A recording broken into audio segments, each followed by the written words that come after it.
Nós encontramos na palavra de Deus várias figuras que nos mostram que a igreja não será pega desprevenida na volta de Jesus.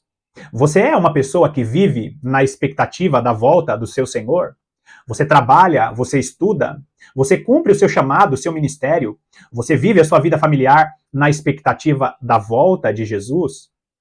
Nós precisamos ter isso em mente, queridos. Quando nós olhamos as parábolas, como a parábola das 10 virgens, a respeito das 2 virgens que não dormiram e dão o grito da meia-noite, quando nós olhamos aquele povo que o profeta Daniel disse que seria um povo ativo, que seria um povo forte, são pessoas que não vão dormir porque estão vivendo a expectativa da volta de Jesus. Em vídeos anteriores eu também falei a respeito das 7 festas do Senhor. E hoje nós estaremos tratando especificamente da festa da expiação, ou da expectativa da festa da expiação, que representa a volta de Jesus. Em 1 Tessalonicenses, no capítulo 5, nós encontramos o apóstolo Paulo falando dessa expectativa, de que algumas pessoas estariam dormindo com sono porque estariam vivendo ali no ritmo, no período da noite. E algumas outras pessoas, aquelas que são do dia, aquelas que estão acordadas na expectativa da volta de Jesus, essas não seriam pegas de surpresa. E é sobre isso que eu quero falar no vídeo de hoje. Sobre a igreja que está e estará na expectativa do retorno do seu sumo sacerdote. A igreja estará acordada, essa igreja não sabe o dia, não sabe a hora, mas está na expectativa do sumo sacerdote sair para fazer a expiação dos nossos pecados, a expiação perfeita.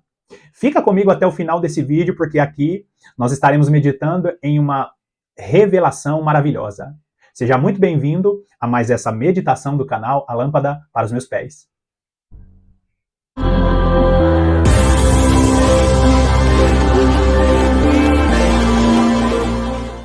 Existem alguns temas da palavra de Deus que durante muitos anos os cristãos evitaram de discutir, os teólogos evitaram de promover discussões sadias, discussões ordeiras.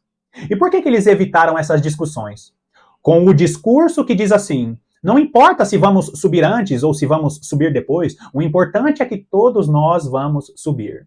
Outro argumento usado é o argumento em que o perdido não precisa saber dessas coisas escatológicas, quando na realidade uma das mensagens principais do Evangelho do Reino, das Boas Novas, é preparar as pessoas para que elas estejam na expectativa daquilo que está para sobrevir contra a igreja, e também a expectativa do grande e maravilhoso dia do Senhor. Grande, maravilhoso para a igreja, terrível para aqueles que não têm aliança com Deus. Nós precisamos preparar as pessoas para a expectativa. Nós precisamos ligar a anteninha da expectativa nas pessoas para que elas tenham essa mesma alegria. A expectativa da volta do nosso Senhor Jesus Cristo. Como eu falei em vídeos anteriores, as festas do Senhor, elas foram comemoradas, celebradas na época de Moisés, foram celebradas de maneira literal, mas cada uma dessas festas, elas representam tempos proféticos que o nosso Senhor Jesus Cristo cumpriu e que o nosso Senhor Jesus Cristo ainda está cumprindo, através dos seus feitos e através da igreja. Eu não vou falar especificamente de cada uma dessas festas, vou deixar aqui na descrição o link para você entender os significados proféticos. E por que é importante conhecer as 7 festas do Senhor? Porque dentro desses acontecimentos proféticos que cada uma dessas festas representam, ali também nós conseguimos ver que a igreja não será arrebatada de maneira repentina, que a igreja estará trabalhando, pregando o evangelho, acordando outros cristãos, e a igreja não será arrebatada de maneira repentina. Aquele arrebatamento com as roupas no chão, aquele arrebatamento secreto, isso não está na palavra de Deus. É claro que homens piedosos interpretam dessa maneira, porque alguns textos trazem confusão se não tiver a luz da lei. Presta atenção nisso, não existe escatologia, não existe estudo do final dos tempos sem consultar a lei, os salmos e os profetas. Boa parte dos teólogos que nós conhecemos, eles usam apenas Daniel e o livro de Apocalipse e algumas cartas de Paulo para falar sobre o final dos tempos. Só que é impossível falar sobre o final dos tempos se nós não tivermos a revelação completa do que está escrito em Gênesis. Na verdade, no Pentateuco existem coisas preciosas nos livros da lei e também nos Salmos e nos Profetas. A Bíblia inteira se completa para falar sobre a escatologia e nós precisamos entender no Antigo Testamento a linguagem de Deus para fazer as interpretações de Daniel e do próprio livro de Apocalipse. Então, assista ao vídeo que eu falo sobre as festas do Senhor, que são tempos proféticos, e hoje nós estaremos falando sobre a festa da expiação. Na verdade, um pouquinho sobre a festa das trombetas, na expectativa para a festa da expiação, que representa a volta de Jesus. Vai lá comigo em Levítico capítulo 16. Levítico, que é um livro que muitas pessoas acham difícil de compreender, difícil de ler, mas, queridos, no livro de Levítico nós encontramos várias chaves que abrem portas para o entendimento daquilo que está sendo revelado no livro de Apocalipse. A própria Bíblia interpreta a si mesma. E nós precisamos compreender isso, queridos. A linguagem que Deus usou, as sombras que Deus usou no Antigo Testamento, era para que entendêssemos as revelações que estão contidas no Novo Testamento. Vai lá comigo em Levítico, capítulo 16. Vamos ler apenas alguns versículos. É importante que você leia o capítulo todo. Eu não vou ler tudo apenas para esse vídeo não ficar muito grande. Levítico, capítulo 16, vamos ler dos versículos 4 ao 8. E diz assim: vestirá ele a túnica de linho sagrada. Presta atenção aqui. Deus está dando para Moisés, né, todas aquelas ordenanças, a preparação do sumo sacerdote para fazer o sacrifício pela vida dele e pela vida de todo o povo de Israel. Todos aqueles mandamentos, todas aquelas ordenanças a respeito dos sacrifícios do templo, dos sacrifícios que acontecia ali na tenda, né, lembra do templo, da primeira tenda, que foi aquela tenda que acontecia ali os sacrifícios através do primeiro sumo sacerdote, que era Arão. Aqui ele está dando a ordenança a Arão, falando para Moisés: olha, direciona Arão dessa maneira e dessa maneira. Presta atenção nisso. Versículo 4. Vestirá ele a túnica de linho sagrada, será as calças de linho sobre a pele, cirgir-se-á com o cinto de linho e se cobrirá com a miltra de linho. São estas as vestes sagradas. Banhará o seu corpo em água e então as vestirá. Não esqueça que nós vamos ver depois a revelação em Hebreus. A veste de linho representa a pureza, representa a santidade. E aqui Arão é a figura do nosso Senhor Jesus Cristo, e já você vai entender isso. Versículo 5. Da congregação dos filhos de Israel tomará 2 bodes para a oferta pelo pecado e 1 carneiro para o holocausto. Arão trará o novilho da sua oferta pelo pecado e fará expiação por si e pela sua casa. Também tomará ambos os bodes e os porá perante o Senhor à porta da tenda da congregação. Versículo 8. Lançará sorte sobre os 2 bodes, uma para o Senhor e a outra para o bode emissário. Então, nós estamos vendo aqui as figuras, eram figuras, aconteceu de maneira literal, mas são figuras, são sombras que traria a realidade que Jesus cumpriu e está cumprindo no período da igreja. Queridos, nós vemos aqui as vestimentas específicas que o sumo sacerdote Arão tinha que vestir no momento do sacrifício. E é muito lindo você entender isso. Eu deixei aí na tela o versículo 8 que fala sobre... ele está dizendo assim: lançará sorte sobre os 2 bodes. 2 bodes eram selecionados, né, para fazer a expiação. Tinha ali uma espécie de sorte que era lançada e para designar qual bode seria sacrificado para o sacrifício do povo e qual bode receberia a imposição das mãos, e os pecados de todo o povo ficaria naquele bode, e aquele bode seria lançado, ele sairia ali no deserto errante, né? Então um bode específico para o sacrifício e o outro bode receberia os pecados da nação e seria enviado ao deserto. O bode emissário, como o próprio texto diz. Você olhando para a figura que Jesus cumpriu, e nós precisamos entender isso, queridos, porque a festa, né, aqui está falando sobre aquele que foi dado como sacrifício.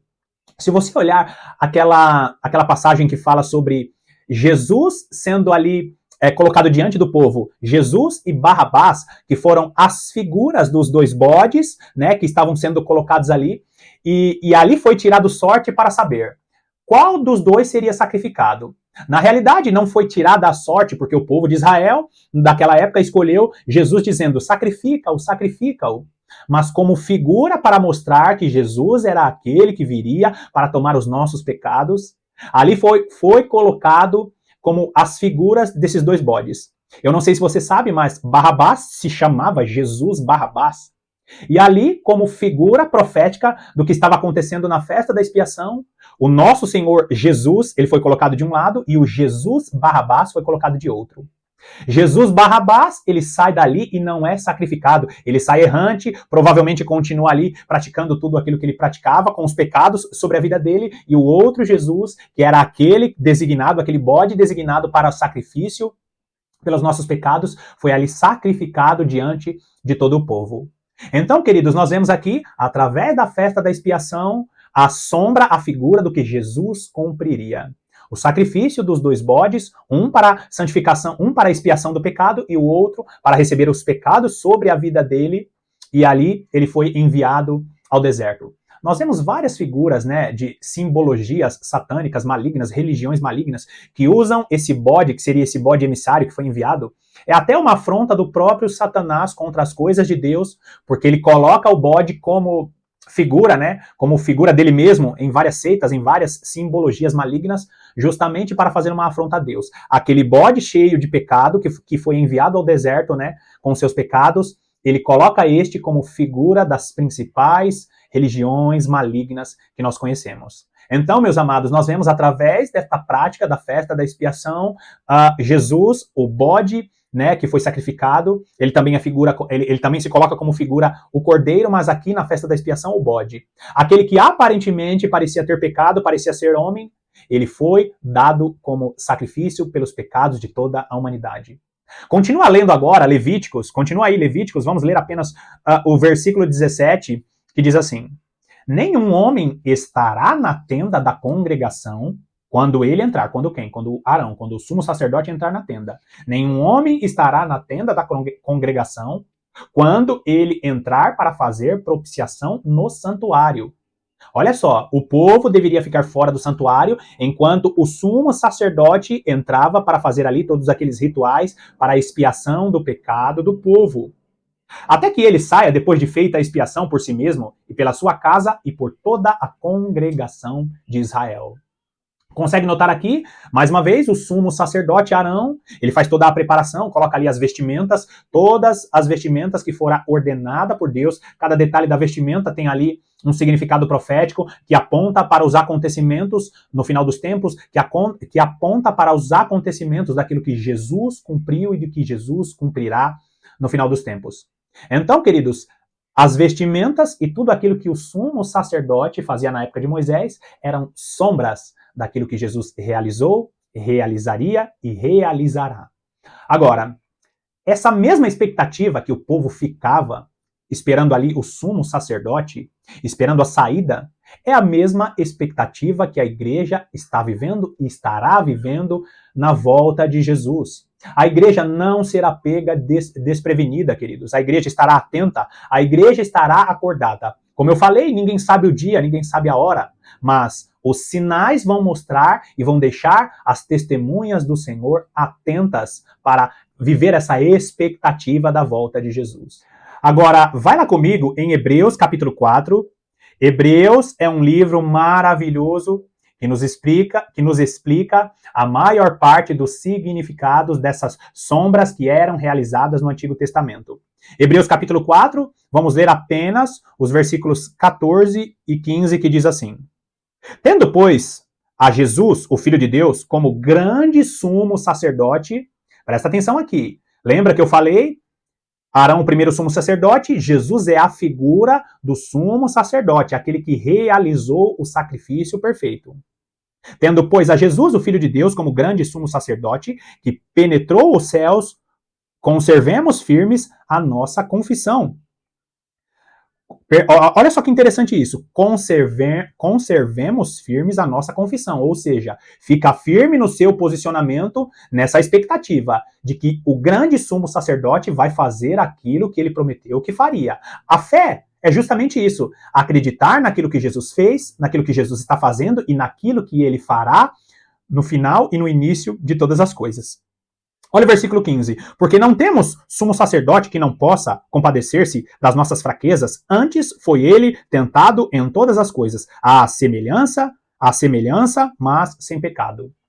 Olha que interessante isso, queridos. Jesus foi chamado de o Filho do Homem justamente para promover essa identificação comigo e com você. Nós somos filhos dos homens porque nós temos o pecado sobre as nossas vidas. Nós somos homens, nós somos fracos e falhos.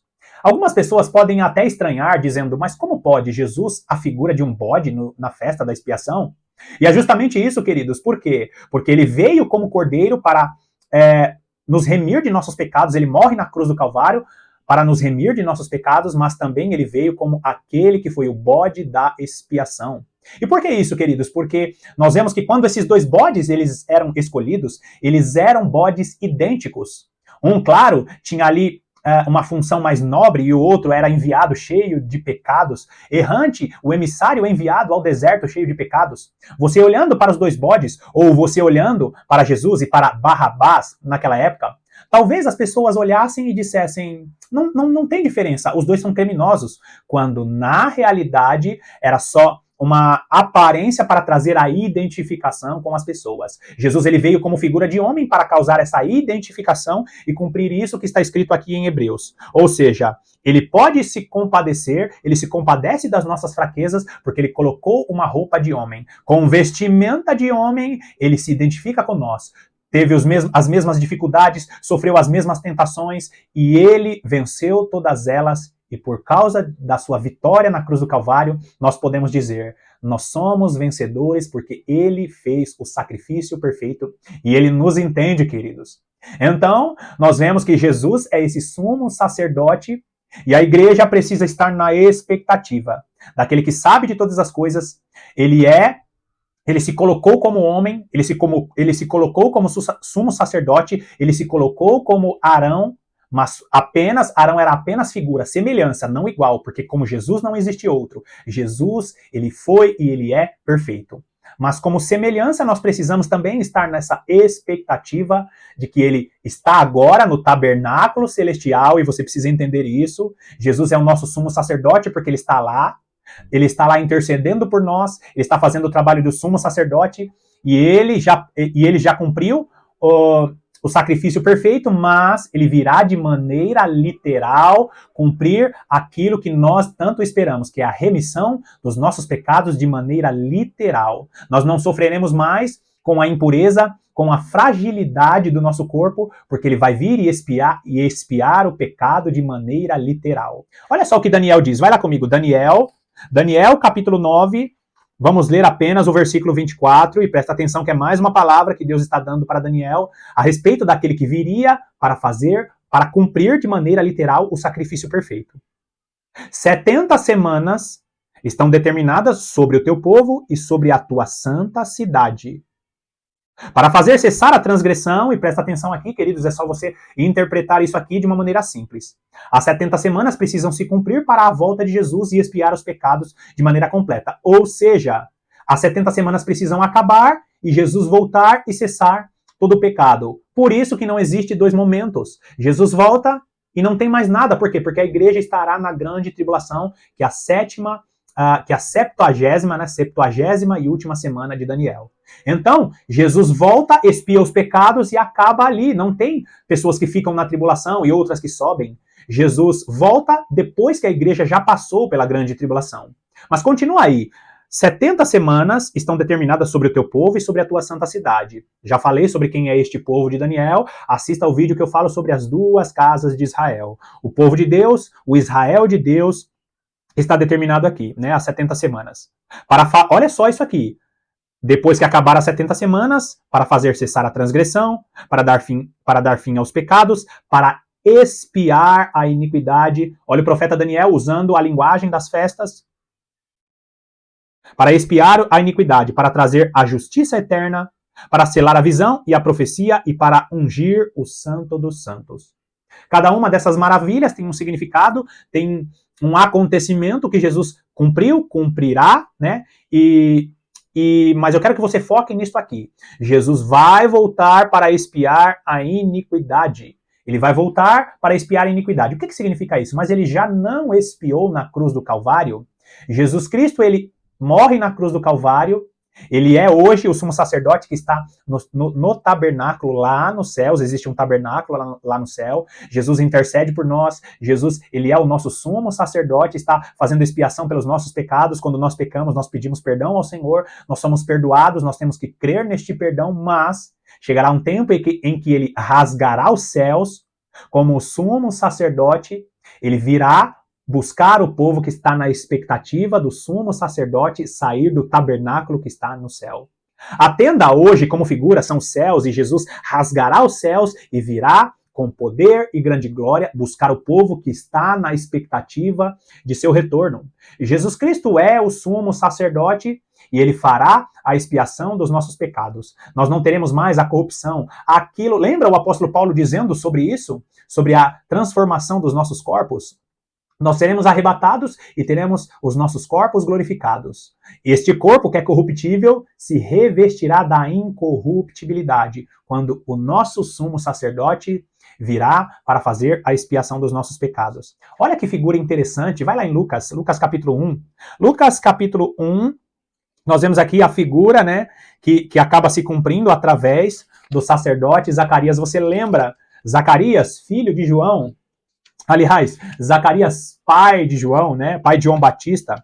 Zacarias, um grande homem de Deus, e nós vemos aqui que Zacarias, ele cumpria ali o turno dele, e exatamente como aconteceu com Zacarias, de maneira profética, a igreja estará esperando a volta do sumo sacerdote para rasgar os céus e sair do tabernáculo em que o nosso Senhor está. Lucas capítulo 1, vamos ler a partir do versículo 8, que diz assim: Ora, aconteceu que, exercendo ele diante de Deus o sacerdócio na ordem do seu turno.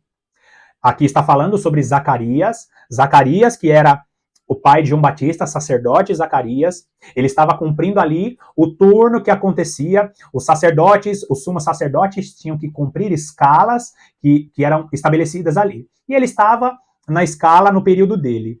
Olha só o que acontece. Ora, aconteceu que, exercendo ele diante de Deus o sacerdócio na ordem do seu turno, coube-lhe por sorte, segundo o costume sacerdotal, entrar no santuário do Senhor para queimar incenso. E durante esse tempo, toda a multidão do povo permanecia da parte de fora, orando. Olha só, mais uma vez, esse versículo 10, ele mostra exatamente a figura. Lembra quando Arão, sumo sacerdote, que fazia a expiação, né, uma vez por ano, ele estava ali, ninguém podia entrar, como eu li no texto de Levítico, por isso a importância de conhecer aquilo que está escrito no Pentateuco, né? O povo ficava ali de fora esperando Arão, o sumo sacerdote, sair, e aconteceu aqui exatamente. Ele era apenas sacerdote, Zacarias, apenas sacerdote, mas o povo, nesse versículo 10 aqui, o povo estava o quê? Esperando a saída do que aconteceria ali, né, no tabernáculo. Versículo 10, e durante esse tempo, toda a multidão do povo permanecia da parte de fora, orando. O povo precisa estar orando. É por isso que eu sempre repito aqui, você precisa ter vida de meditação e vida de oração. Por quê, queridos? Porque você faz parte das testemunhas do Senhor. As testemunhas do Senhor, que está escrito em Zacarias capítulo 4, que está escrito em Apocalipse no capítulo 11, são as testemunhas do Senhor que estão em pé, diante do Senhor de toda a terra, na expectativa do sumo sacerdote rasgar os céus para fazer a expiação completa de nossos pecados, nos revestir da incorruptibilidade. Continua lendo o texto aí, versículo 11. E eis que lhe apareceu um anjo do Senhor em pé, à direita do altar do incenso. Vendo-o, Zacarias turbou-se, e apoderou-se dele o temor. Disse-lhe, porém, o anjo: Zacarias, não temas, porque a tua oração foi ouvida, e Isabel, tua mulher, te dará à luz a um filho, a quem dará o nome de João.